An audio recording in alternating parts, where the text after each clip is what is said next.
This Karen literally chained my driveway shut and told me I was trespassing on my own family land. Worst decision of her life.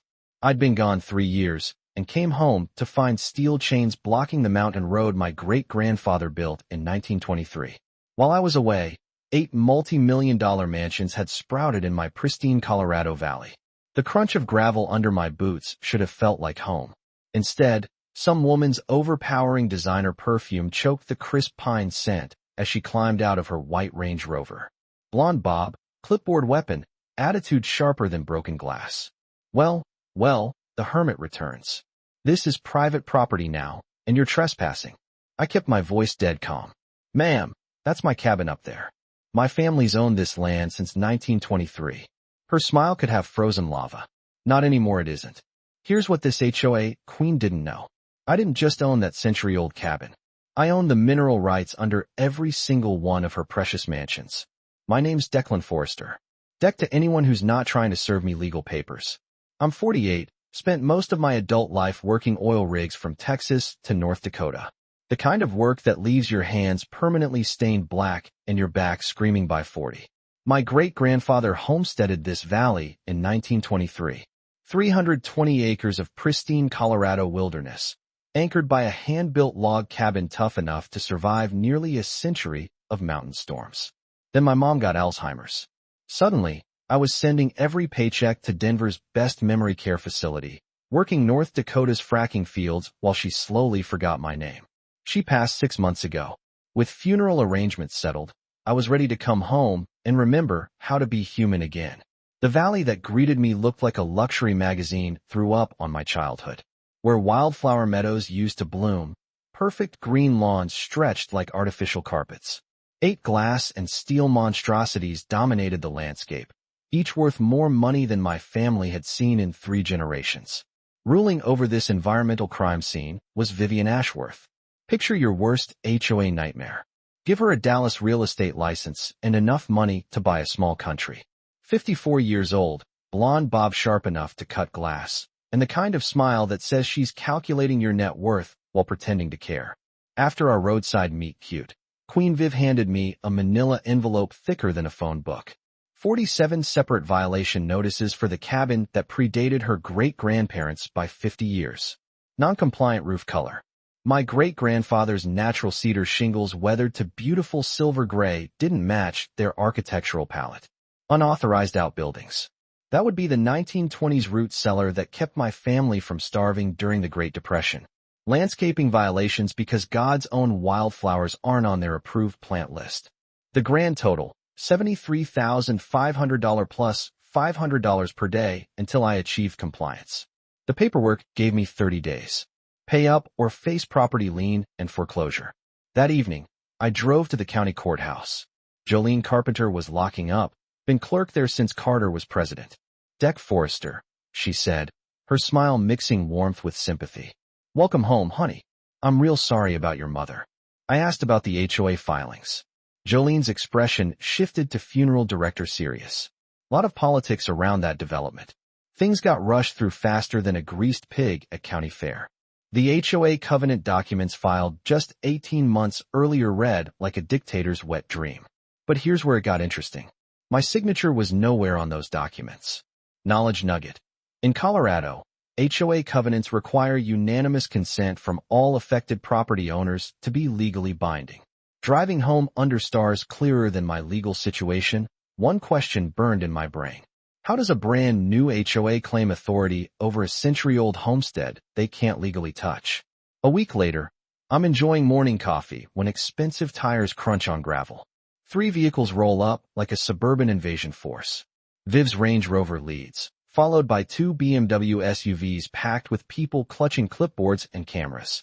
Morning, Mr. Forrester, she calls with fake sweetness. We're here for your mandatory architectural compliance inspection. I stay planted in my chair. I don't recall sending invitations. The HOA Architectural Review Committee has full authority to inspect all properties, she announces, waving papers. Section 4.7 of the Community Bylaws. Her committee starts clicking away with cameras. My cabin, my truck, my wood pile, probably my morning stubble. Ma'am, I say, standing slowly. This is private property. You weren't invited, and you sure as hell don't have permission to turn my home into your photo shoot. Actually, we do. Section 4.7 clearly states, Section 4.7 of covenants I never signed. I cut her off. Documents that don't apply to property never legally included. Now, I'm asking politely once to get off my land. Her face goes from pale to lobster red. She herds her committee back toward their vehicles, rolling down her window for one parting shot. You'll regret this attitude, Mr. Forrester. We have ways of dealing with troublemakers. The next morning, my mailbox exploded with 14 separate violation notices. Each violation carried a $500 fine with daily penalties. But I noticed something interesting. The metadata on their violation photos showed timestamps from 3 days before their supposed inspection visit. These clowns had been trespassing all week, planning their paper assault. Time for my counterpunch. I spent the afternoon at Radio Shack picking up trail cameras with night vision and motion detection. Colorado's a one-party consent state, and this is my property, so every word they speak here belongs to me. Within 48 hours, I struck gold. The cameras caught Viv and committee members creeping around at dawn, holding war council meetings on my land. The audio was restaurant clear. We need documentation of every possible violation. Viv's voice came through perfectly. The more we stack up, the faster we can pressure him into selling. What about environmental violations? One asked. Could we claim his septic system is contaminating groundwater? Brilliant, Viv purrs. I'll call county health tomorrow. Armed with video evidence of their conspiracy, I had options. Instead of going nuclear immediately, I decided to let them dig their own grave. Right on schedule, my phone rings. Earl Dawkins from County Health. Deck, got a complaint about septic violations. Regulations require me to investigate. Earl, come on up anytime. Bring your full testing kit. I want everything documented official-like.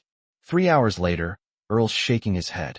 Son, your septic system is cleaner than most brand-new installations. Whoever filed this complaint was either ignorant or flat-out lying. I handed him a USB drive loaded with trail camera highlights. Earl, I think you'll find this makes fascinating viewing. 2 days after Earl's visit, I'm splitting firewood when vehicles come up the mountain. Not luxury SUVs this time. County trucks mixed with what sounds like a news van. 3 official vehicles park in my driveway.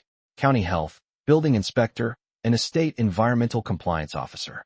Behind them, a local news crew sets up cameras. Earl climbs out looking embarrassed. Deck, got 3 more complaints yesterday. Anonymous tips about immediate public health hazards. State says I have to follow up with the full hazmat team. The building inspector starts photographing my cabin's foundation. Someone reported structural instabilities affecting neighboring properties. The environmental officer suits up in protective gear like he's entering Chernobyl. Reports of groundwater contamination, illegal septic discharge, and improper waste disposal. I can smell the setup from a mile away. The timing's too perfect, complaints too coordinated. But what pisses me off is the news crew making my family's homestead look like a toxic waste dump. While they set up equipment, I noticed the news reporter interviewing someone out of camera range. A glimpse of platinum blonde hair and designer hiking boots. Viv orchestrated this whole circus, complete with media coverage. Excuse me, I interrupt politely. I'm Declan Forrester, the property owner. Since you're covering this story, I'd like to share information that might interest your viewers. The reporter perks up immediately. Of course, Mr. Forrester. I show her screenshots from my trail cameras. I'd like them to know that the person who just gave you that interview has been trespassing on my property for weeks, and I have video evidence of her discussing filing false reports. Viv's face goes white, then red, then purple. You can't. This is harassment. Ma'am, the reporter says, suddenly very interested. Are you saying you have documented evidence of the complainant trespassing and discussing false reports? Before I can answer, Earl calls from behind the cabin. Deck, you better come see this. The hazmat team has set up testing equipment around my septic system. Rodriguez holds an electronic detector that should be beeping like crazy if there's contamination. Instead, it's silent. Mr. Forrester, Rodriguez says, pulling off his mask. I've never seen readings this clean. Your system exceeds environmental standards by a significant margin. Whoever reported contamination was either misinformed or deliberately lying. Peterson, the building inspector, is equally confused. Sir, I've been doing this 15 years. Your cabin's foundation is solid granite and steel construction that would meet today's earthquake standards. These reports claimed imminent collapse, but this building could survive a nuclear bomb. Gentlemen, I say, if you're interested in actual environmental violations, you might want to test runoff from those new mansions down the valley. I've noticed unusual creek discoloration after heavy rains. Knowledge nugget. Anonymous complaints to government agencies can be traced through Freedom of Information requests, and false reports to environmental agencies constitute federal crimes. The news reporter corners me for a longer interview. I give her trail camera footage copies, explain the harassment timeline, and suggest she investigate the Pine Ridge Development's rapid approval process. This is quite a story, Mr. Forrester. Mind if we do a follow-up about HOA overreach? Ma'am, I'd be honored, but you might want to check sources more carefully before showing up with hazmat teams. As official vehicles drive away, I notice Viv frantically talking on her phone. Mountain Wind carries fragments about damage control and legal options. That evening, I fire up my laptop and research Vivian Ashworth's background. Our HOA queen has left a trail of suspicious property disputes across 3 states, each involving environmental complaints, harassment campaigns, and mysterious property acquisitions at below-market prices. Texas, for developments, 17 families forced out, currently under fraud investigation. Florida, 2 developments, 9 families, 1 federal lawsuit pending. Arizona, 3 developments closed by state attorney general for racketeering. But here's where her research team screwed up. They never checked mineral rights history on my property. While focused on surface ownership and HOA covenants, they missed that my great-grandfather was smarter than they gave him credit for. The original 1923 homestead patent didn't just grant surface rights. It included mineral rights, water rights, and perpetual access easement for mineral development.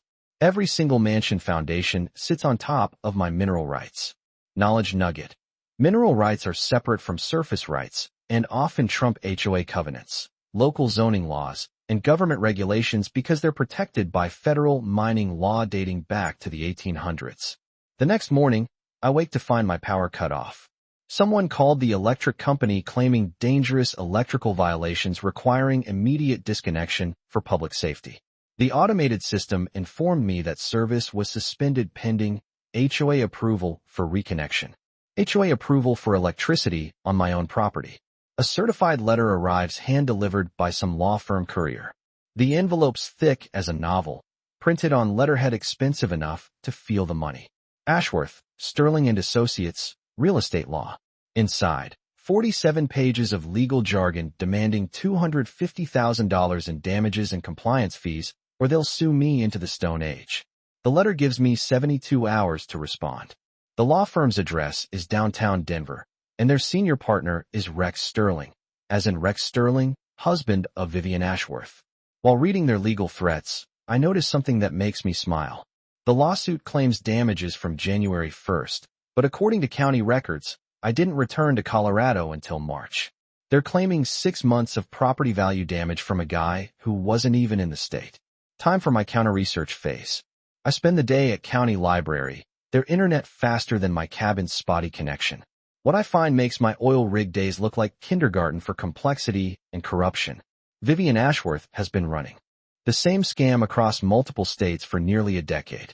The pattern's always identical. Buy land cheap through shell companies, fast-track development permits through friendly officials, establish iron-fisted HOA with herself in permanent control, systematically harass existing residents who refuse to join, force them to sell below market value through legal intimidation, resell at massive profit. But here's where her team screwed up. They never bothered checking mineral rights history. The original 1923 homestead patent included mineral rights covering 1,280 acres, the entire valley floor plus surrounding ridgelines. When my family sold parcels in the 1970s and 80s, deeds transferred surface rights only. Mineral rights stayed with the original patent. 3 days later, I'm sitting in the office of Roxanne Blackwood, a property rights attorney in Colorado Springs who specializes in cases big firms won't touch. Mr. Forrester, she says, spreading documents like she's about to blow my mind. You don't just own your cabin. According to federal records, you own mineral rights under every single mansion in Pine Ridge Estates. She flips to the next document. Under federal mining law, mineral rights include reasonable surface access for extraction activities. Based on current market prices, your mineral holdings could be worth $50 to $200 million. I lean back, feeling like someone hit me with a sledgehammer made of good news. Every building permit issued for those mansions should have required mineral rights notification. That's federal law. None of the permits filed for Pine Ridge Estates included notifications. Every construction permit was issued illegally. The implications hit like an avalanche. Their entire development is built on illegally issued permits. Roxanne pulls out another folder. I pulled financial records for Pine Ridge Estates, LLC. $2.8 million has flowed through that organization in 2 years. Only $800,000 shows up in legitimate HOA expenses. The remaining $2 million disappeared into shell companies owned by board members and family businesses. She's been embezzling $2 million? That's just what we can trace. She hands me a letter with FBI letterhead. This morning, I contacted the federal task force investigating property fraud schemes in the Mountain West. Agent Patricia Reeves is very interested in talking to you. What happens now? Now, Mr. Forrester, we turn the tables completely. You're not the defendant anymore. You're the plaintiff with enough legal firepower to level their entire operation. Walking out of that office, I feel like a different man. The mountain air tastes cleaner, the sun feels warmer, and for the first time in months, I'm not playing defense. Roxanne's assembled what she calls a dream team. Marcus Chun, environmental attorney who usually defends spotted owls but got interested in illegal permit violations. Sarah Martinez, financial crime specialist tired of plea deals with white-collar criminals.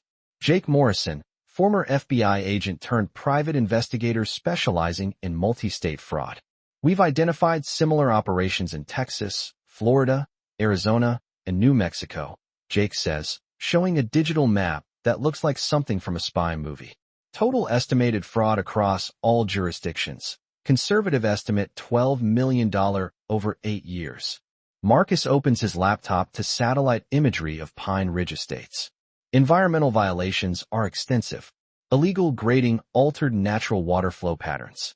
Several homes built in floodplains without proper permits. Evidence of contaminated construction runoff entering protected watersheds. Sarah spreads out financial documents. Shell company structure designed to hide asset ownership and facilitate money laundering. Vivian Ashworth's real estate holdings across 4 states worth approximately $15 million, all purchased with funds that can't be traced to legitimate income sources. Here's our approach, Roxanne says. We let feds build their criminal case while we pursue civil remedies. Deck, your mineral rights give us authority to challenge every permit, every building, every HOA action taken without proper notification. She pulls out a thick legal document. Emergency injunction against all HOA enforcement activities filed this morning. Hearing scheduled for next week. Marcus chimes in. EPA opened formal investigation based on our complaint. If they find violations, and they will, it could result in federal cleanup orders and criminal environmental charges. But the piece de resistance comes from Jake. Deck. We've got 4 homeowners with documentation of HOA harassment going back 2 years, plus 3 newcomers who realized they were defrauded after buying properties with clouded titles. He slides over a thick binder. 17 people willing to testify about harassment, fraud, embezzlement, and conspiracy, plus your trail camera footage, financial records, and federal agency backing. Sarah opens another folder. Civil lawsuit filed this afternoon. RICO charges against Vivian Ashworth, Rex Sterling, and 12 co-conspirators across 4 states seeking treble damages under racketeering statutes. If we win, they're looking at paying back 3 times every dollar stolen, plus attorney fees, plus punitive damages. Conservative estimate, $40 million judgment, complete asset forfeiture, and federal prison sentences ranging from 10 to 20 years. What about innocent homeowners? Title insurance claims plus settlement fund created from seized assets. Every legitimate homeowner gets made whole, properties get environmental remediation, and the valley gets permanent conservation protections. 2 weeks later, I'm watching sunrise when helicopter sound breaks morning silence. Not medical transport or news choppers. These are federal birds, black and serious, circling the valley like mechanical vultures. By 8 a.m., Pine Ridge Estates looks like a federal crime scene. FBI vehicles, IRS criminal investigation vans, EPA enforcement trucks, and enough federal agents to invade a small country. My phone buzzes with neighbor texts. Holy shit. Deck, what did you do? And FBI just arrested Viv at her house, and news vans everywhere. The sweetest message comes from Earl at County Health. Deck, Wade Thornberry just got perp walked out of the courthouse in federal handcuffs. Wade Thornberry, the county commissioner who fast-tracked all those illegal permits. Jake's investigation found a paper trail of bribes, kickbacks, and conspiracy to defraud the United States government. Through binoculars, I watch federal agents carrying computer hard drives, boxes of financial records, and enough evidence to stock a library. But Viv's not going quietly. By afternoon, local news runs her crisis management interviews about government overreach and vindictive neighbors.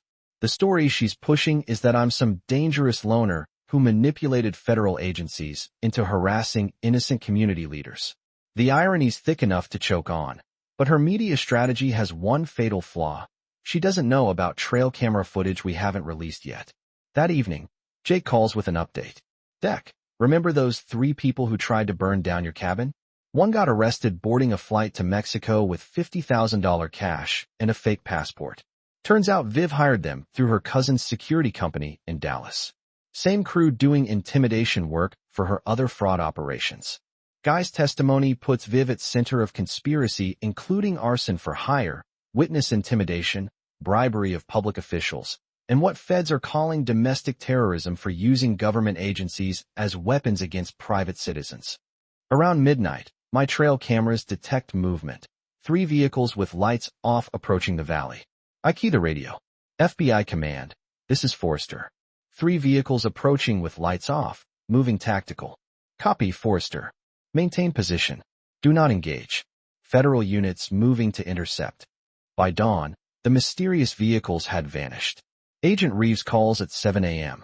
Mr. Forrester, those vehicles you spotted were ours. Federal surveillance teams repositioning for today's operation. Thanks for heads up. Shows our perimeter security is working. Today's operation? Final phase arrests. We're picking up the last of Viv's associates, including out-of-state players who thought they could skip town. By noon, news reports federal arrests in Texas, Florida, and Arizona, all connected to what they're calling the Pine Ridge fraud conspiracy. 17 people in custody with more arrests expected. Financial crimes alone are staggering. $23 million in stolen HOA fees, fraudulent property transactions, and what prosecutors describe as the largest organized HOA fraud scheme in U.S. history. But Vivian Ashworth is nowhere to be found. While federal agents round up her network, Viv has gone completely off the rails. According to Jake's sources, she's been calling in bomb threats to federal buildings, claiming she has explosive evidence that will bring down the whole conspiracy.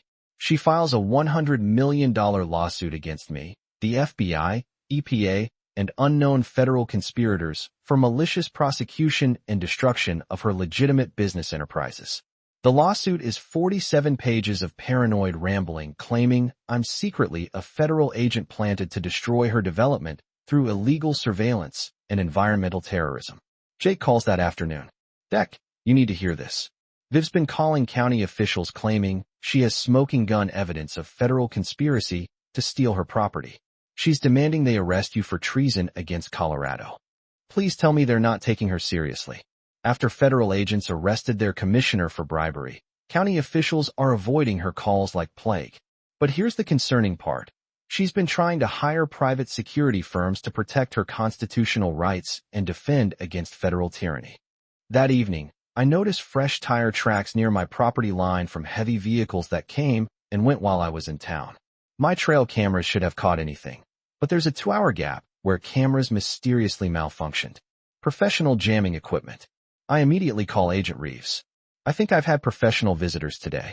My security system was jammed, and there are tire tracks from heavy vehicles. We've been monitoring communications suggesting Mrs. Ashworth hired a private military contractor based in Arizona.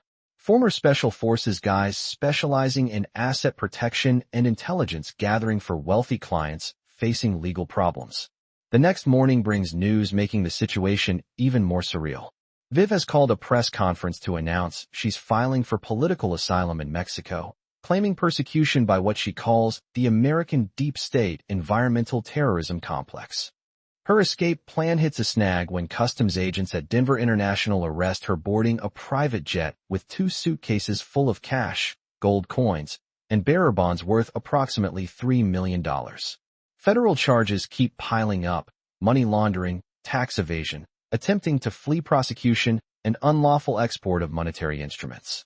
Knowledge nugget: federal prosecutors can file additional charges for attempting to flee prosecution, and moving large amounts of cash across international borders without declaration is a separate federal crime with mandatory minimums. Jake calls with the final update on Viv's private military contractors. Good news, Deck. FBI raided their compound in Arizona this morning. Turns out they weren't just doing asset protection. They were running weapons to cartel groups in Mexico. Your harassment case just helped feds bust an international arms trafficking ring. Viv's in federal custody without bond. Her lawyer husband is cooperating with prosecutors to avoid a 20-year sentence. The county commissioner is pleading guilty and agreeing to testify about the bribery scheme. The private military guys are looking at federal weapons trafficking charges, carrying life sentences. When's the trial? There won't be one. Viv's court-appointed attorney is negotiating a plea deal. Prosecutors offering 15 years federal prison in exchange for full cooperation and asset forfeiture. The federal courthouse in Denver looks like a fortress on sentencing day, surrounded by news vans and FBI vehicles. The marble steps echo with camera crews and reporters practicing opening lines for what CNN calls the HOA fraud trial of the century. Inside the courtroom, Federal Judge Patricia Williams presides with authority that makes grown men confess sins just by looking at her. The gallery's packed with victims from 4 states, federal agents, and enough reporters to start their own small country. Vivian Ashworth sits at defendant's table looking like a different person entirely. Gone is the perfectly coiffed HOA queen with designer clothes and predatory smile. In her place sits a broken woman in orange jumpsuit, platinum blonde hair showing gray roots, face bearing the hollow look of someone who finally realizes the game is over. Judge Williams doesn't look impressed after reviewing victim impact statements from 43 families across 6 states detailing how Viv's schemes destroyed their lives. Mrs. Ashworth, the judge says, voice carrying federal authority weight, you stand convicted of operating a criminal enterprise that defrauded families of over $23 million. You used homeowner associations as weapons to terrorize neighbors, corrupted public officials, and when faced with justice, you hired criminals to intimidate witnesses and destroy evidence. Viv starts to speak, but Judge Williams cuts her off with a look that could freeze helium. You turned the American dream of homeownership into a nightmare of harassment and theft. You preyed upon elderly residents who trusted community leaders and corrupted institutions meant to protect property rights.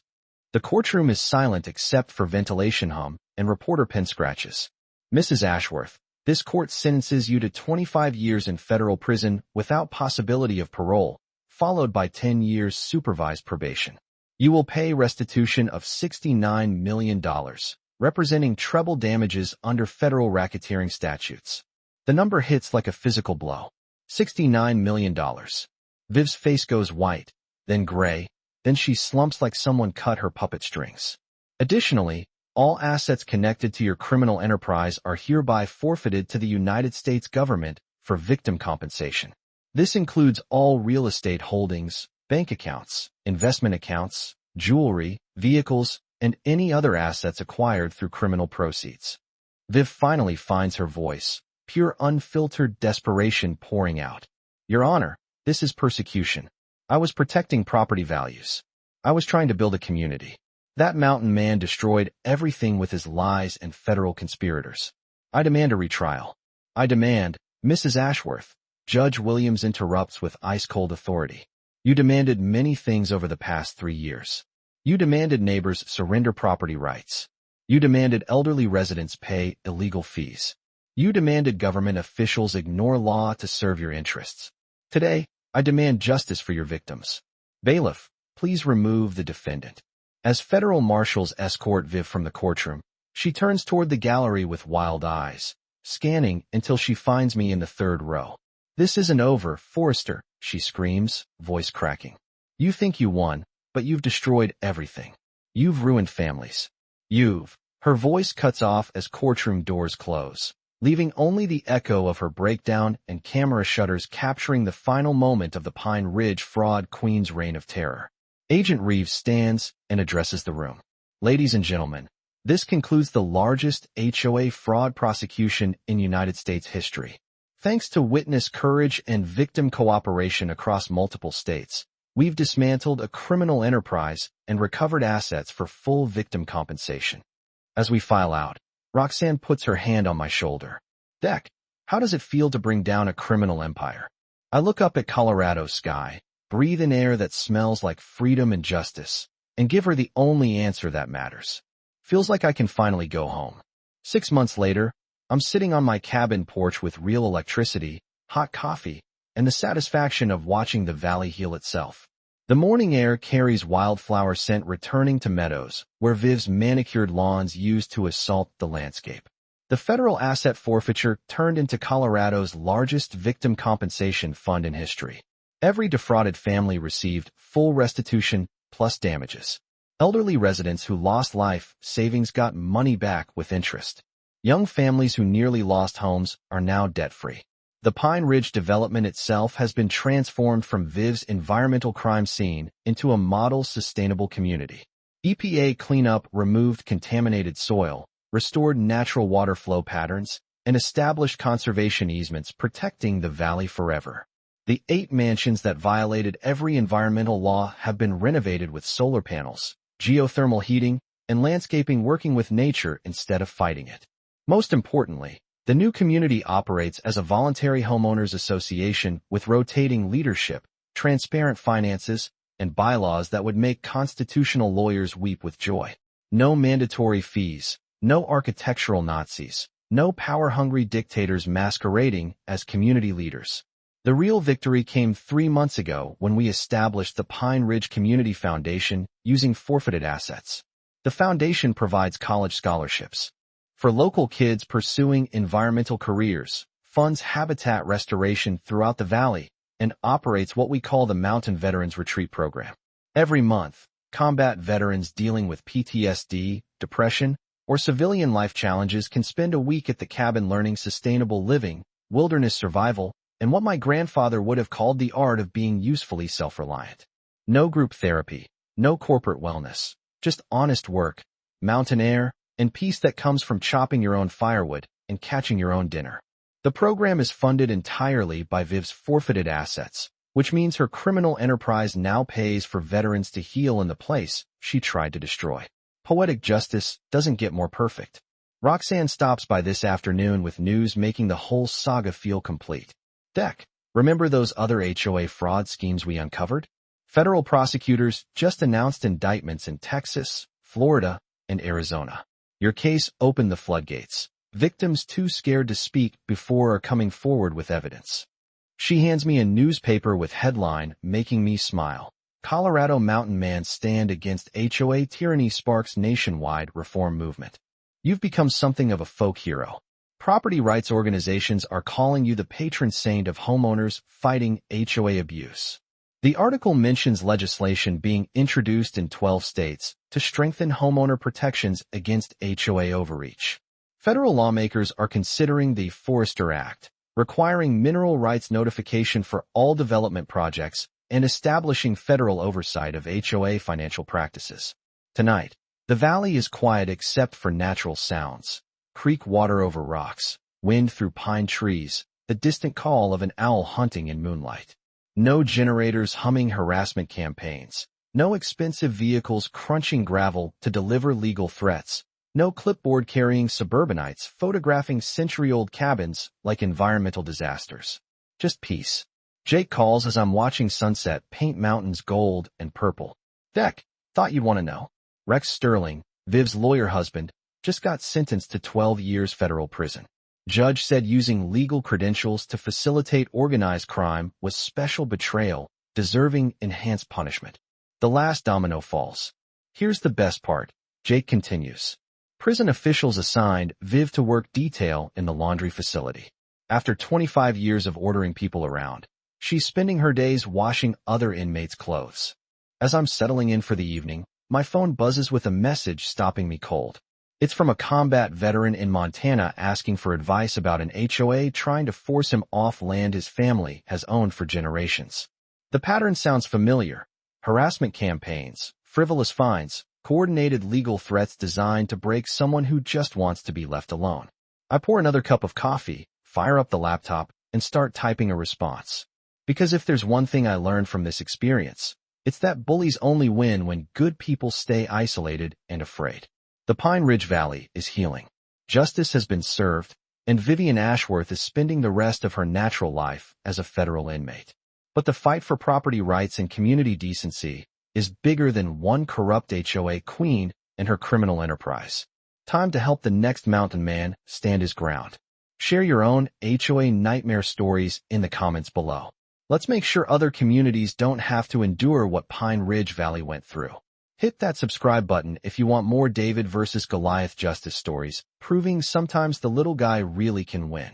Remember, document everything, know your rights, and never let suburban dictators turn your community into their personal kingdom.